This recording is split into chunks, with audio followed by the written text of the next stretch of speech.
Levante su mano y diga conmigo: yo hoy he venido a recibir la palabra del Señor. Diga: he venido con hambre. Diga: me he levantado intencionalmente para estar en este lugar y conformar el cuerpo de Cristo y aprender de la palabra.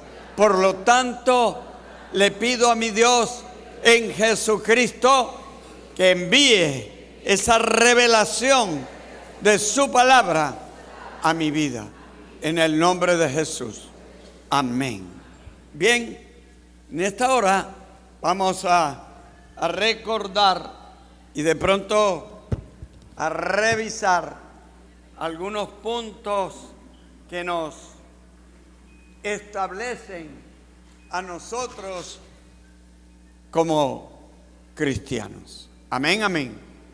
A ver, empezamos por decir cómo es que la Biblia presenta a Dios. ¿Cómo la Biblia presenta a Dios? Respuesta: los primeros 3 capítulos del libro del Génesis, la Biblia nos está presentando un Dios creador. Amén. Un Dios que hizo los cielos y la tierra. Un Dios que desde ese momento, desde el principio, desde ese primer principio, demuestra su poderío solo con la palabra. Digan conmigo: solo con la palabra. Ahora bien,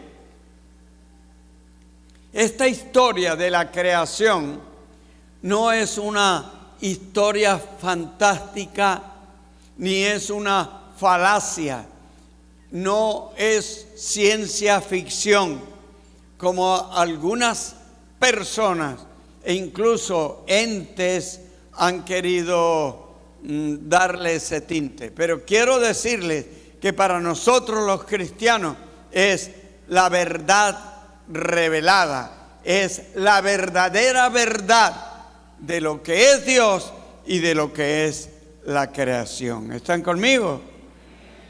Dejemos el frío. ¿Están conmigo? Vamos a mandar a apagar el aire en el nombre del Señor. En estos eventos de la creación, Dios también se revela no como un singular, sino que Él se revela como un ser plural. Se lo repito: en el evento de la creación, Dios se está revelando también como un ser plural.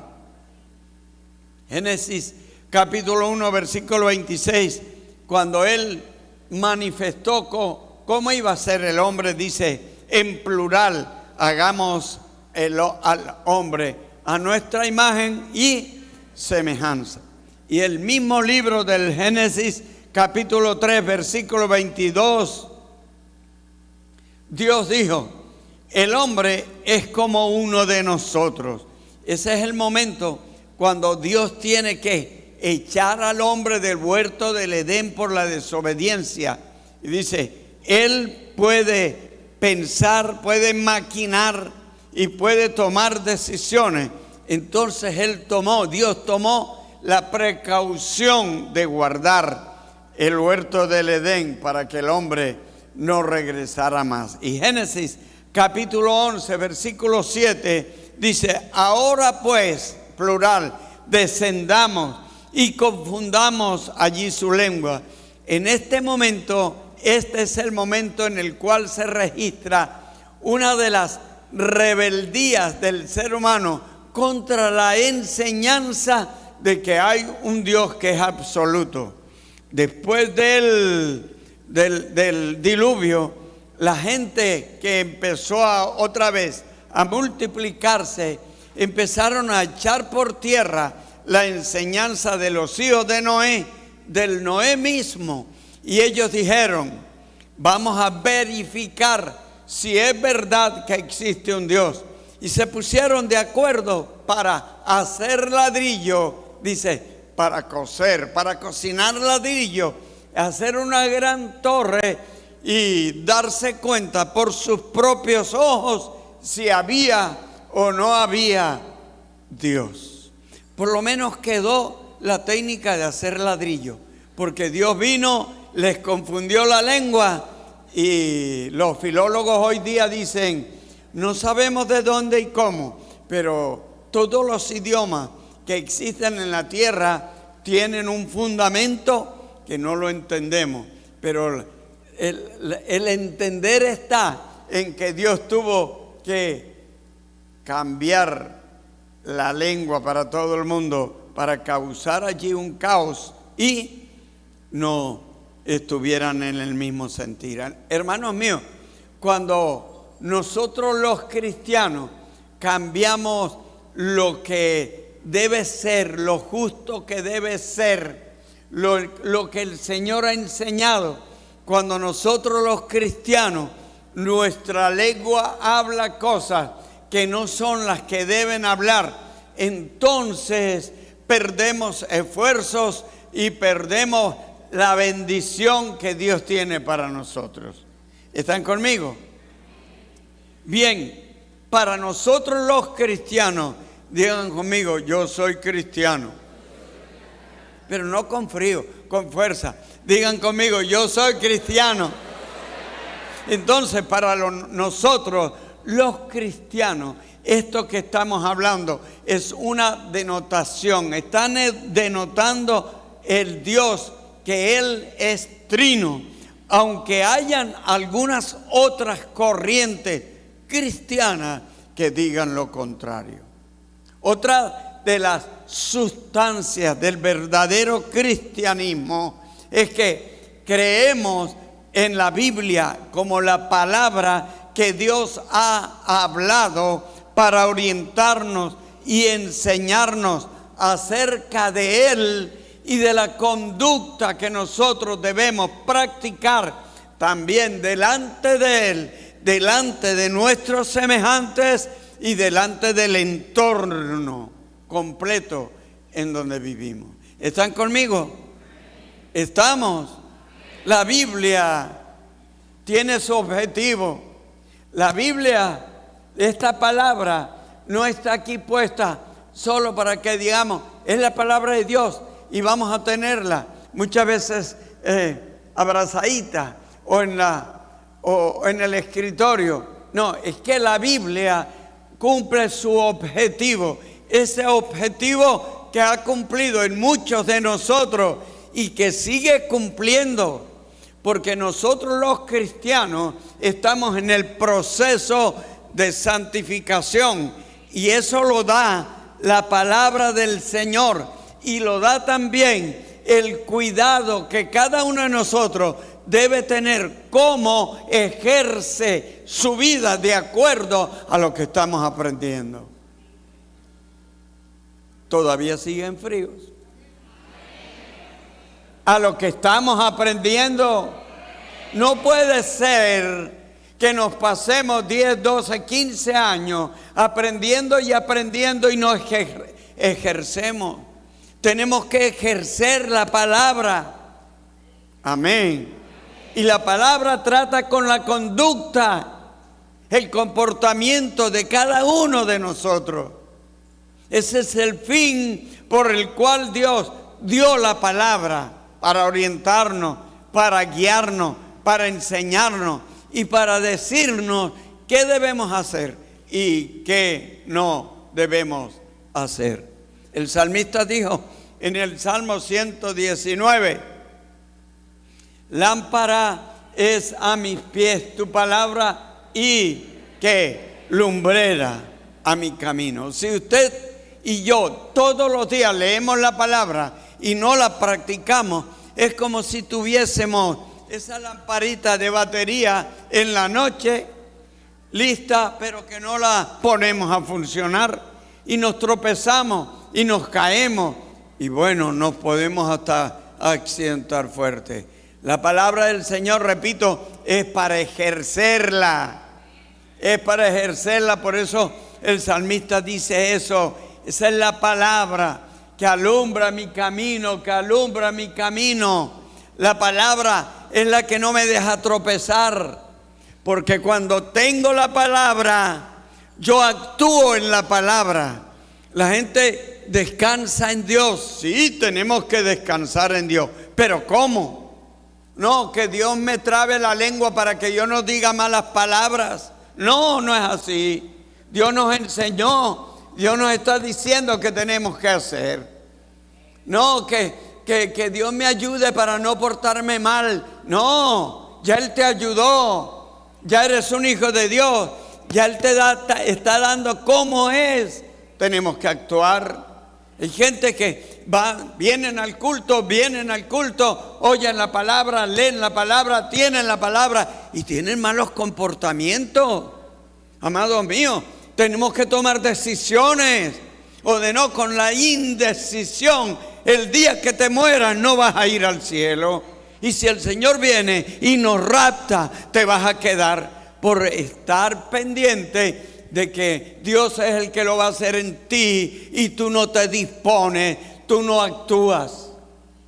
Por eso fue que Dios nos hizo a su imagen y semejanza, para Él no estar moviéndonos como marionetas. Ahora vas a decir esto, no digas esto, no. Puso en nosotros su palabra, la que nos alumbra, la que nos guía, y ella es la que nos hace prosperar, sí o sí. Ahora creemos que la Biblia es la palabra del Señor. Y creemos lo que dice el apóstol Pablo. ¿Por qué es la palabra del Señor? Porque el apóstol Pablo en 2 de Timoteo dice, toda la escritura es que inspirada por Dios y es útil ¿para qué? Para enseñar, para redarguir, para corregir y para instruir en justicia. ¿Se da cuenta? Toda la palabra es inspirada por Dios, toda, y es útil. Para usted, ¿qué es una cosa útil? Lo que sirve. En la casa sacamos ya lo que no sirve, ¿sí o no? Lo que ya no es útil. Si la olla se rompió, ya hay que sacarla. ¿Para qué sirve una olla que está rompida? No es útil. Entonces la palabra del Señor es útil. Sirve. Es del momento, es contemporánea. Es para hoy, es para el instante. ¿Y para qué es útil? Para enseñar. Ustedes todos conocen el proceso de aprendizaje. Enseñar, proceso de aprendizaje. Amados míos, el que no conoce la palabra, y es un canto que yo siempre he tenido, porque está bien que conozcamos muchos tópicos de la doctrina y muchos tópicos de esperanza y de todo, pero si no practicamos la palabra, ¿para qué? Te vas a quedar con la retórica aquí en la tierra, porque el Señor no te va a recibir. Enseñar, proceso de aprendizaje. Y el que aprende tiene que ejercer, porque si no ejerce, pierde lo que aprendió. ¿Sí o no? Profesional que no practica, que no ejerce, pues tendrá que otra vez reactivarse, no sé de qué forma, en su profesión. Escuche, esto no es entrar por aquí, quedarse un poco y salir el otro por acá, o entrar por aquí y quedarse aquí y no actuar de acuerdo a lo que tenemos aquí, lo que el Señor nos ha enseñado. Proceso de aprendizaje. Y siempre estamos diciendo, hay que enseñar. Hay que enseñar. Hay que enseñar. Y hay que aprender. Hay que también practicar lo aprendido. Amados, ustedes perdonen, pero algún día ustedes agradecerán lo que desde este púlpito gritamos, cantamos, entonamos. ¿Lo agradecerán o lo llorarán? Y no estoy profetizando. les estoy diciendo, ojo, lo profetizarán ustedes a sus hijos, que sean buena gente, buenos cristianos, que no les amarguen la vida a la edad de 11 años y medio para adelante, cuando ustedes los someten al proceso de aprendizaje. Quiero decir, sometidos en el proceso de aprendizaje desde cuando están engendrados, porque a los 11 años y medio para 12, ya ellos pintan lo que va a pasar con ustedes en los próximos años. Cuando se entra en esa adolescencia es que usted va a ver los frutos que hizo. ¿Qué hizo usted con sus hijos?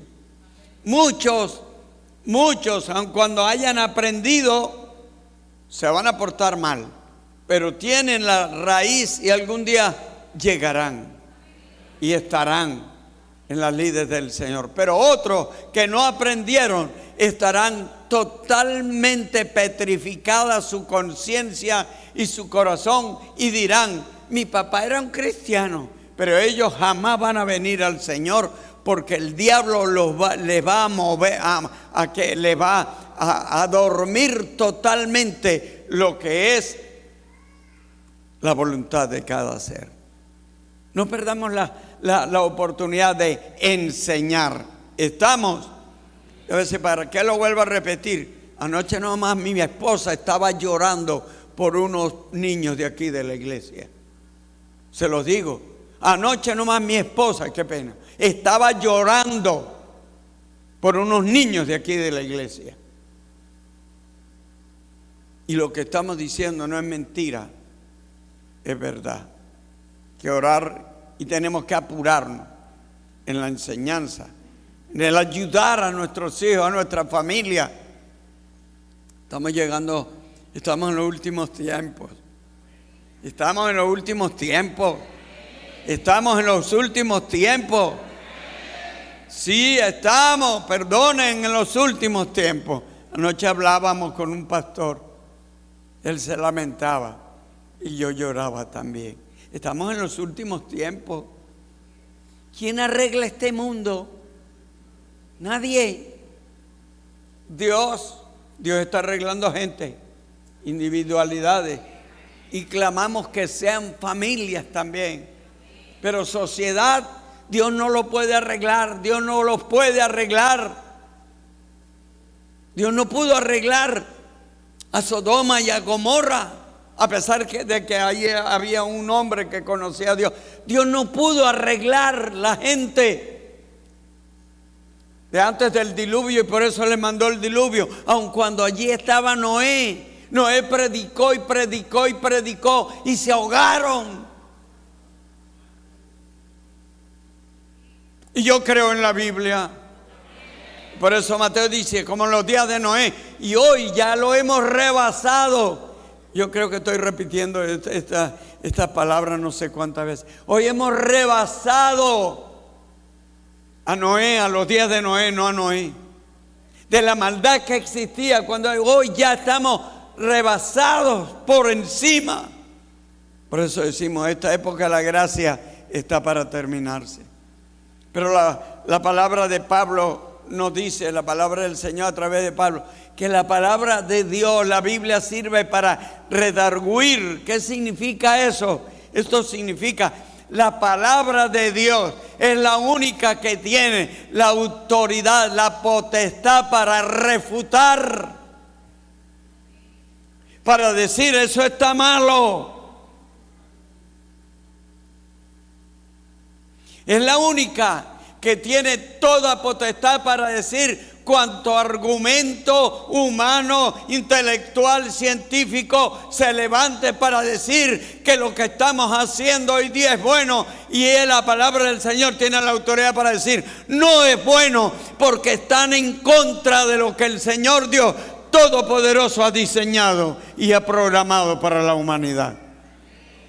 No es bueno la inmoralidad. No es bueno, la palabra del Señor nos enseña, no es bueno, y usted lo sabe. Lo sabemos cuando las cosas no andan bien. Y hoy me da mucho dolor, y yo sé que a todos ustedes, cuando nuestros gobiernos están abrazando e impulsando la inmoralidad.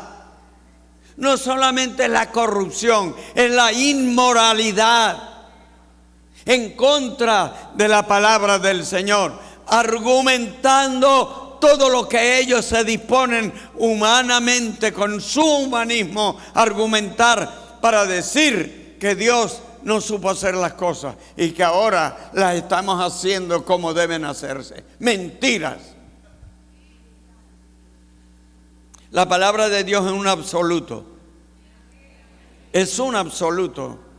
Nadie puede estar argumentando por encima de ella.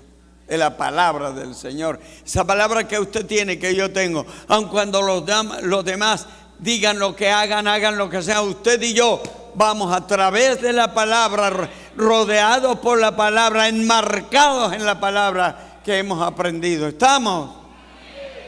Nuestra convicción es que este libro ni siquiera es que contiene la palabra, es que es la palabra del Señor.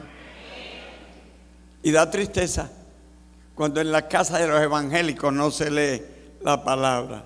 Cuando en la casa de los cristianos se acuestan los niños y se acuesta todo el mundo y ninguno dice vamos a leer la palabra. Da tristeza cuando la palabra del Señor está por allá en el rincón llena de tierra. Da tristeza. Por eso es que no hay relevancia en la vida de las personas. Dice que redarguye, dice que corrige, eso está bien, y dice que instruye en justicia. ¿Saben? Dios no va a imponernos nada, porque Él es justo. El que quiere la coge, y el que no quiere no la coge, y no viene nada de parte de Dios. Solo que Dios no está en esa persona, no está en esa familia, no está en esa sociedad, no está en ese ambiente. Pero Dios es justo, enseña y espera que cada uno tome la decisión de sí o no. Por eso tenemos la imagen de Dios. ¿Están conmigo? Muy bien. Otra cosita a la cual quiero hacer referencia, para que ustedes se den cuenta que la palabra de Dios no es una cosa que es aquí, es allá y es allá. Que la palabra de Dios se compone de islas. No, la Biblia nos enseña una hilaridad, una continuidad del diseño y del propósito del Señor. Y si nosotros somos un poquito precavidos y no pasamos por encima corriendo y cuando la leemos y desesperados por tirarla, la palabra nos muestra cosas que realmente lo dejan a uno sorprendido. Miren, hemos encontrado una similitud entre la creación del hombre y la formación de las Escrituras. ¿Qué es eso? Sí. Miren lo que les voy a decir. Es algo pequeñito, pero es algo que tiene un inmenso contenido. En el libro del Génesis 2:7, que ustedes y yo conocemos mucho, Dios, dice la Biblia, que Dios sopló en la nariz del hombre, y entonces el hombre fue ¿qué? Un alma viviente. Escucha esto, Dios sopló, tiene que ver con viento, sopló, tiene que ver con esa palabra que significa viento, sopló aliento de él, y el hombre fue un alma viviente. Acabamos de leer 2 Timoteo 3:16, que dice que toda la Escritura es inspirada por Dios. Escuche esto, el soplo y la inspiración tienen que ver lo uno con lo otro. Cuando decimos hay que soplar, Alguien tiene que venir a soplar. Pero cuando decimos hay inspiración, ese alguien que se va a inspirar o que está inspirado es el que busca cómo, esto la palabra dice, es meter dentro de nuestros pulmones una sustancia gaseosa. Meter. Cuando yo inhalo, estoy entrando. Me estoy entrando. En el original, esta acción es introducción, introducir aire. Mientras que Dios sopló y hubo vida, yo tengo que introducir para que en mí no se acabe la vida. Por eso me dice que va a introducir. Claro, está bien, oxígeno y todo lo demás. Pero la inspiración, y esto para darle consolidación a lo que estoy hablando de la palabra, la inspiración es lo que dice el apóstol Pedro en segunda de Pedro, capítulo 1, versículo 20-21. La profecía, o sea, la palabra, no ha sido por voluntad humana, sino que los hombres de Dios hablaron siendo como inspirados. ¿Por quién? Por el Espíritu Santo. A ver, vamos a lo material y a lo que miramos en nuestro entorno. Los artistas se inspiran. Los compositores se inspiran. ¿Cómo se inspira un compositor? Hablemos de uno de los nuestros que ustedes conocen más. Leandro Díaz llegó allá arriba al Tocaimo, y empezó a mirar las aguas del río Tocaimo. ¿Y cómo las vio? ¿Ah? No estoy diciendo fuera de que sea ciego. ¿Cómo él entendió las aguas? Dice que estaban como claras. Y eso le dio ¿qué? Es una retórica de él, pero eso le dio ¿qué? Inspiración. Como él era compositor, cosas como esas, él no las vio, pero se las imaginó. Y entró, perdónenme, como en ese éxtasis de inspiración y escribió. Todos los poetas, todos los compositores, los escritores se inspiran. Ellos se van a lugares que los hacen con una tranquilidad, etcétera, y se inspiran. Escuche esto, mire lo que dice el apóstol Pablo. Los grandes hombres de Dios, los santos hombres de Dios, fueron ¿qué? Inspirados. ¿Por quién? Por el Espíritu Santo. Ellos estuvieron dispuestos de recibir, de ser como infiltrados por la presencia y la revelación del Espíritu Santo. Por eso escribieron la Biblia. ¿Usted me está escuchando? Lo que quiero dejar hoy en nosotros es que de verdad repasarles y dejarles que esto es la palabra del Señor. Y no me miren así tristemente, sino que les estoy diciendo que esta es la palabra del Señor y que nosotros muchas veces no le prestamos la atención y no le damos el valor de lo que ella dice a favor de nosotros. Eso es lo que nos está pasando al pueblo de Dios. Desde hace tiempo tengo en mi cabeza, no me puedo sacar eso. Por eso el pueblo de Dios anda mendigando de todo, desde la presencia de Él, desde el buen comportamiento. Mire, muchas veces los cristianos queremos portarnos bien con nuestros hijos, con nuestras esposas, con los esposos, con lo que nos rodea. Y cuando venimos a ver, no nos estamos portando bien. ¿Por qué? Porque esto no ha entrado como debe estar, una realidad en nosotros. Porque somos más de la cultura griega que otra cosa. Solamente nos funciona lo material, lo que entra por los ojos, por los oídos y por los sentidos. Y ya debemos dejar esa costumbre. Debemos saber que esto es espiritual y debemos desarrollar nuestra creencia, vida espiritual. Desarrollando la fe, la confianza en el Señor. ¿Está conmigo? ¿Estamos?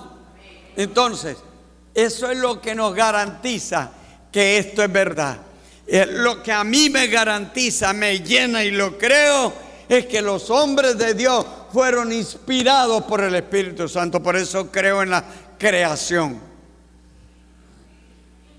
Por eso creo en que Dios es plural, porque la Biblia lo dice. Por eso creo en que esta guía mi camino. Por eso creo que por esta yo y todo el que se anote va a tener una vida segura y una vida en abundancia. Por eso creo que yo no debo pisotear lo que el Señor me está diciendo, porque es el mismo Señor Dios quien está hablando aquí para nosotros. Y le doy gracias al Señor que es un volumen, que no es una teoría, porque si fuera una teoría ya yo hubiera inventado la mía. Pero como no es una teoría, sino que es una palabra radicada, cerrada, entonces ya yo no entro ahí. Me toca que ajustarme a esta palabra. Y a usted también. Y el que no se ajusta a esta palabra, deja de ser cristiano.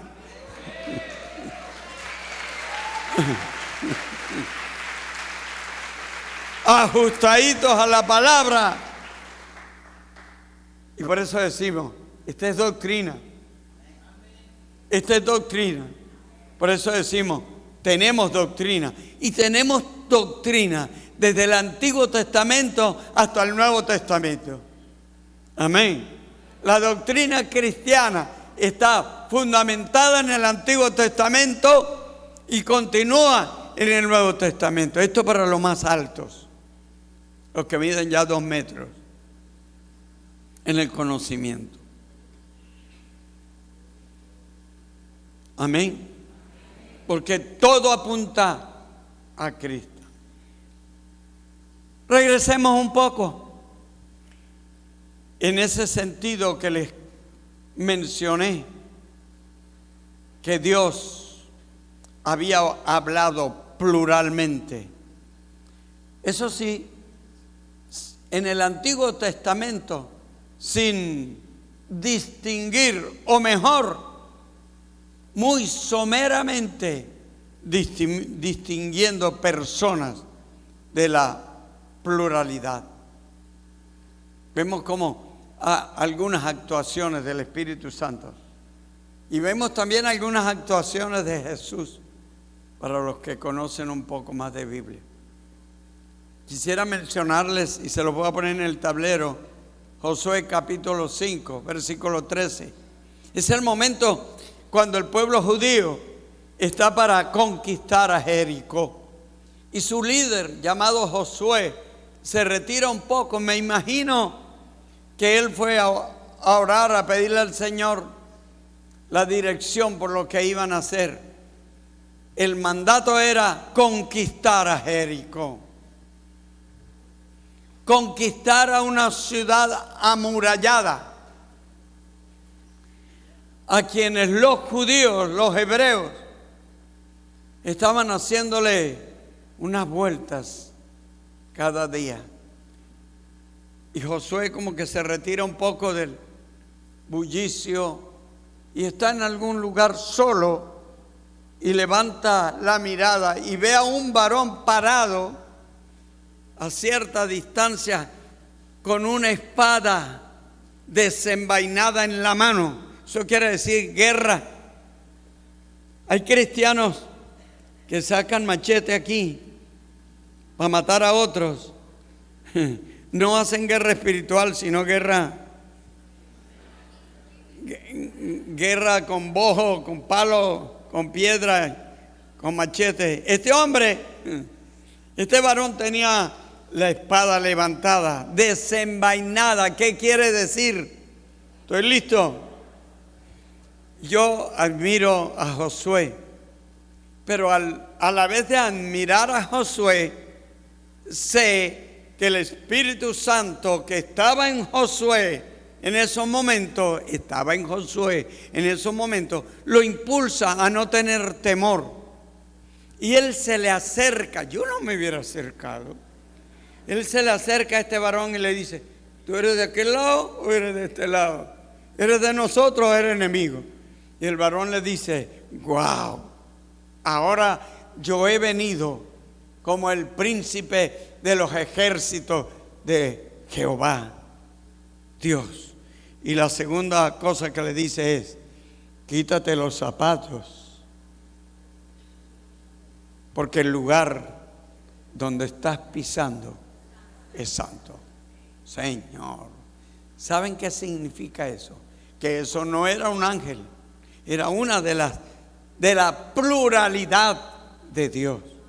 Y hoy sabemos que era Jesús, el mismo Jesús que no se había revelado al pueblo, a la humanidad, pero que tenía también la potestad de medio revelarse por misericordia y por amor a todos nosotros, para irle dando cauce a un pueblo de donde vendría nuestro Señor y Salvador Jesucristo.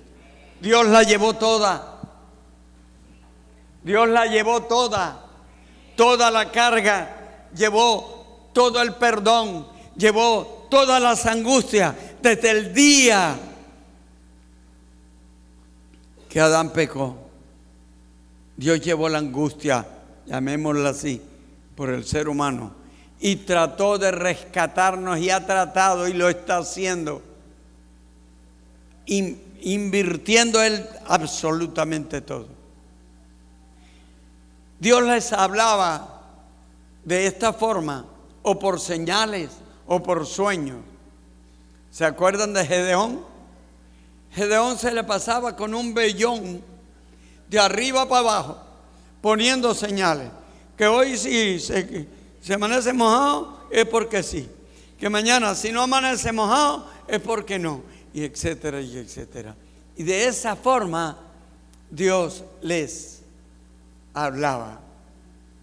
Y usted de pronto podrá decir: más chévere cuando eso. Bueno, vamos a mirar si era más chévere. ¿Se acuerdan de Daniel?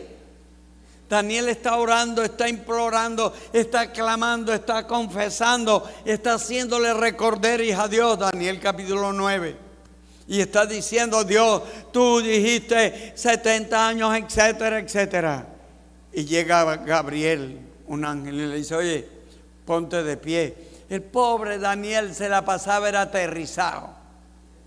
Era en el piso que él se la pasaba, porque cada vez que le llegaba un ángel con nombre de ángel, Gabriel, tan al piso, y tenía que el ángel que hacerle unas palmaditas y levantarlo, porque el desmayo era terrible. Pero hoy en el Nuevo Testamento, siguiendo esa doctrina que el Señor estableció para nosotros, la cosa es totalmente diferente. Miren lo que dice el libro de Hebreos. Y escuchen, quiero rememorar cómo empezamos. En el evento de la creación, Dios habló de una forma plural. Y menciono de nuevo que Dios no dijo quiénes eran.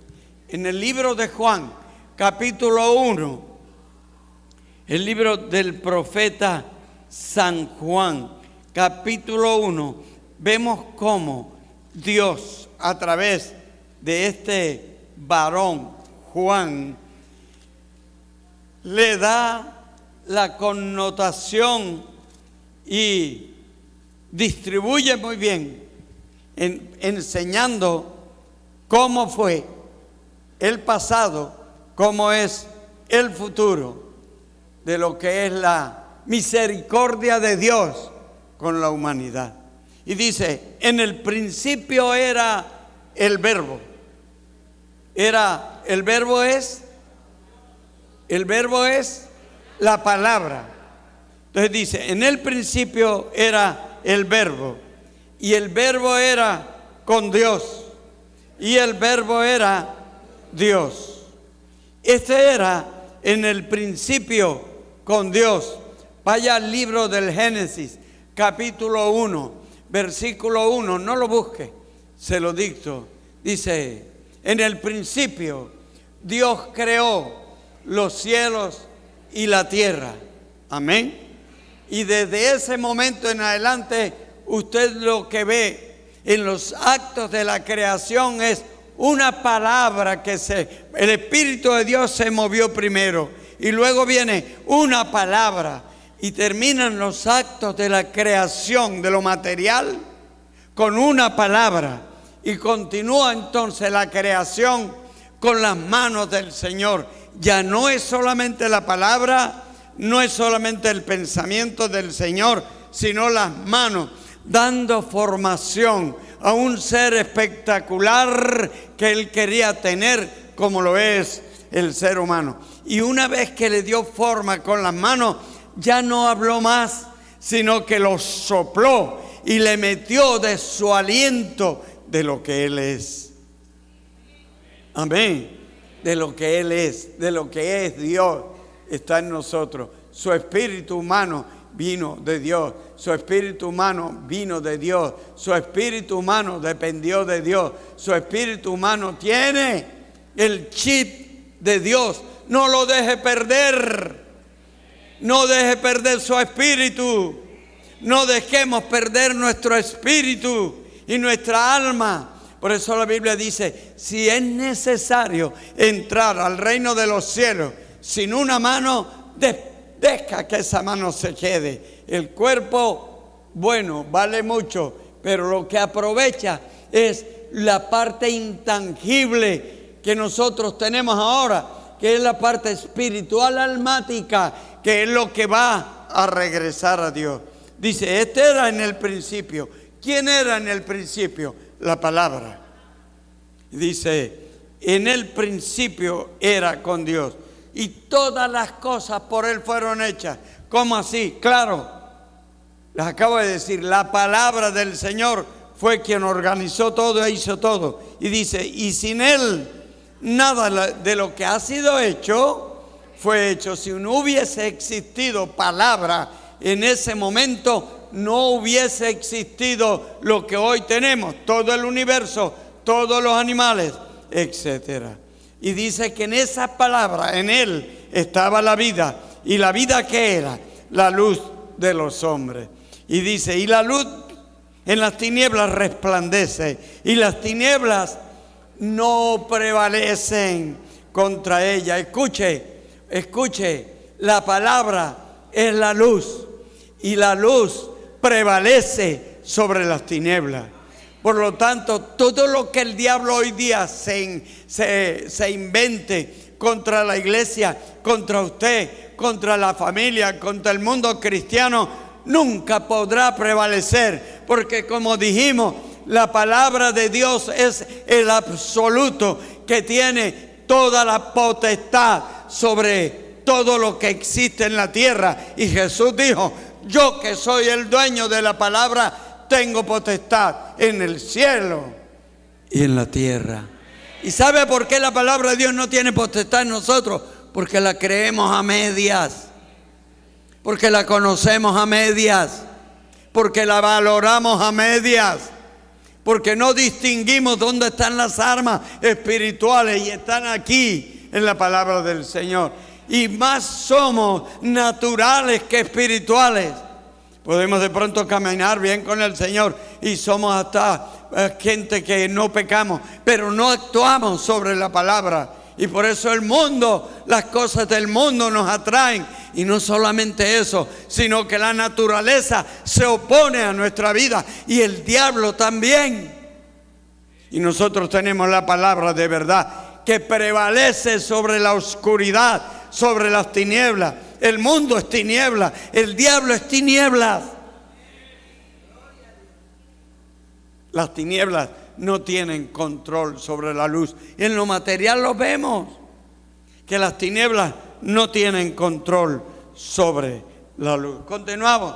Dice en el versículo 7, dice, 6, hubo un hombre enviado de Dios, el cual se llamaba Juan. Se refiere a Juan el Bautista. Este vino por testimonio, para que diese testimonio de la luz de Cristo, a fin de que todos creyesen por él.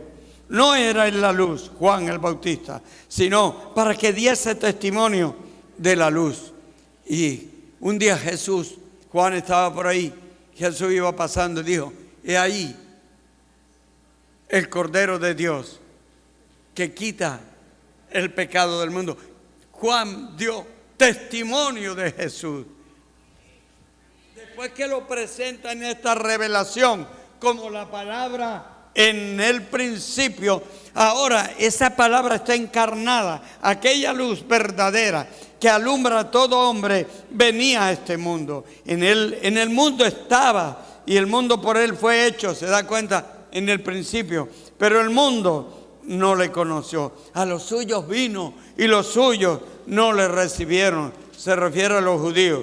Mas a todos los que le recibieron, a los que creen en su nombre, les ha dado potestad ¿de qué? De ser hechos hijos de Dios, los cuales no son engendrados como pensaba Nicodemo.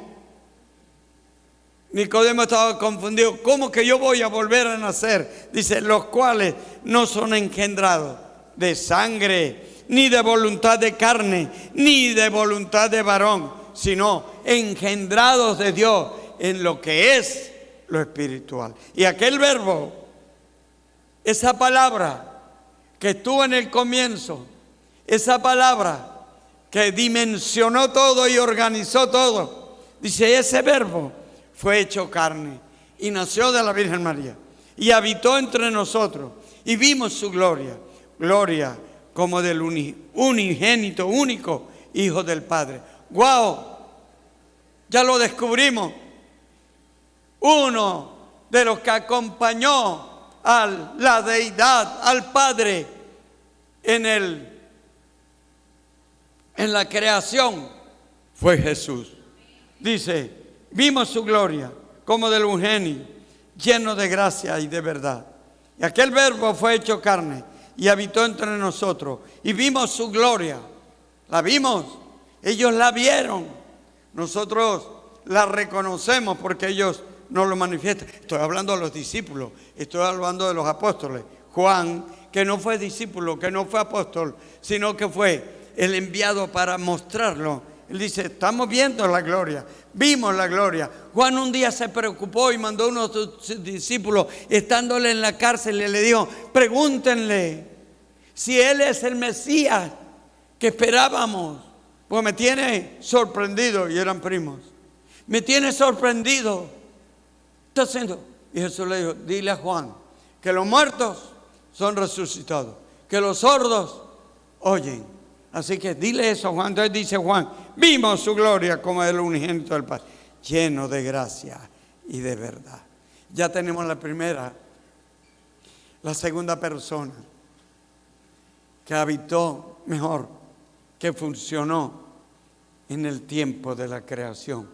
Cuando Dios habló en plural, era porque había otra persona con él. Y estamos distinguiendo a la persona del Señor Jesucristo. Y les hice un recorrido bíblico para que creamos de verdad lo que la Biblia nos enseña. Otra vez, usted es libre de creer lo que sea, lo que usted quiera. Usted es libre de inventarse todos los argumentos.